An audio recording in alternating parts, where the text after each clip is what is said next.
בואו איתנו לעשות פיצה מטורטיה. מה שהם שומעים. טוב, שמנו לנו פה מלא תוספות, שימו לב.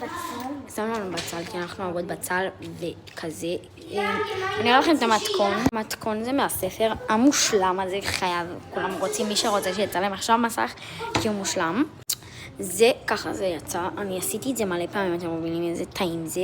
אז יאללה, בוא נתחיל. זה, כאן רשום לנו איך להכין. וכאן רשום לנו מה שאנחנו צריכים. אנחנו נעשה את זה עם צורות.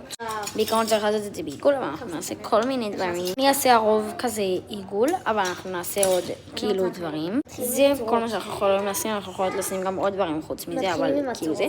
וזהו, זה שלוש מרכיבים. וזהו, באמת שזה זהו, זה ממש טעים. אנחנו צריכים, אני רק אגיד לכם בדיוק מה אתם צריכים לעשות.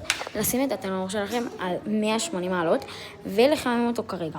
את הנייר אפייה לשים נייר אפייה עם תבנית גדולה, לחתוך בצל אם אתם אוהבים, לחתוך מה שאתם אוהבים, ואתם צריכים צורות, לא רגע, 100 גרם גבינה צהובה או מגורדת.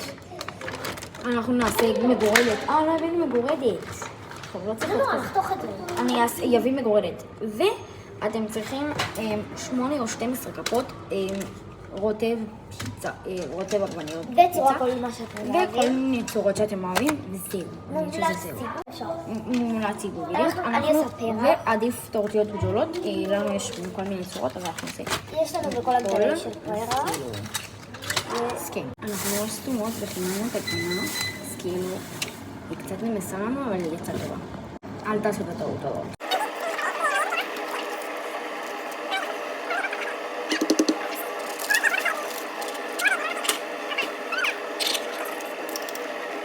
אני עשיתי חמסה בינתיים, אני עשתה בינתיים פרח.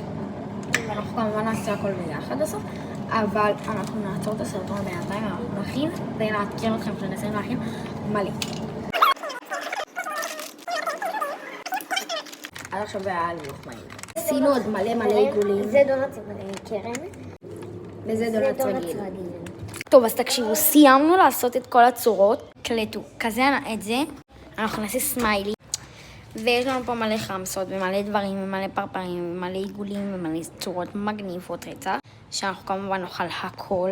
אני יודעת שהקטנים האלה לא יסביעו אותנו, אז הכנו מלא שיסביע אותנו. זה לנו כזה גם סירית. יאללה, עכשיו נשים את כל מה שצריך באמת. אוקיי, פתחנו בהתחלה את הגדול, כי אני חושבת שאנחנו לא נצטרך כזה הרבה.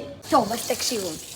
שמנו את הרוטב פיצה, יצא מטורף, עכשיו זה לא נראה טוב. אבל עכשיו אנחנו נשים את הגבינה. ונעדכן אתכם שזה יהיה מוכן.